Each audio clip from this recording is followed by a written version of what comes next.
guys, welcome to this week's edition of the Sum Up. Glad to be back. We took a couple weeks off, but we're coming live from the PD room closet, which is pretty awesome. Today is going to be a really cool edition of the Sum Up because it's totally about Ann Motter's Mathia activity. So if you haven't checked this out, or if you teach a core class and you're doing Mathia, or this could even work with iReady, and you're looking for a way to make sure students are engaged and accountable during Mathia, this is the one for you. So it's a really cool activity that she does. Let's check it out.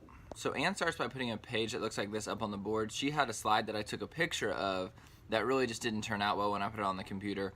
So basically she puts this slide up on the board, and the students have a spiral notebook, and they just write this in their spiral notebook. So you can see as they're working, they're filling in their work step by step. So they're writing out the problems that they worked, they're writing out the vocabulary that they come across with the definition. There's a space for if there's any errors or places that they had hints on, they can write that question down below. And at the very end, there's a place for a summary. So her kids' notebooks look like this. So you can see they have the lesson title written up at the top, middle section is all their work, the right section is their vocab, then the bottom right section is their areas that were like their sticking points. So what did they struggle with, and they explain that. But the really awesome part is at the end of class, so about the last 10 minutes, she has kids put computers up, and then really the cool discussion and learning takes place. So she has kids come up to the board, and in this particular case, she had two students. One was the speller and one was the writer. So one student was helping the other student spell out some things, making sure they spelled it right. And as a class, they share and discuss vocabulary that they came across and the definitions of it. And Ann is really facilitating this, but she's not leading it, if that makes sense. She's letting the kids lead the discussion. She's just facilitating it in a way that leads to good discussion, okay? So then they have students come up and work out their problems on the board, and they help each other. But the coolest thing that I saw was at the end, Ann had students share out their sticking points, where they struggled and where they needed hints.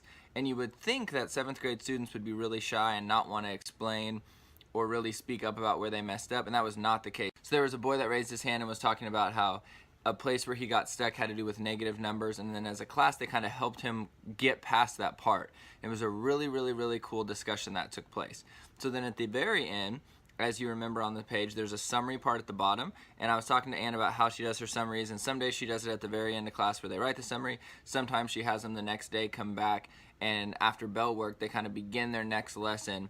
Look back at your spiral, look at what you did yesterday on Mathia, write a summary over it, and let's review those questions that you did. So it was such a cool process that she had her kids going through, the discussions that they had as a class, helping each other out. It was awesome. The kids were into it. And again, it holds them accountable during their Mathia time.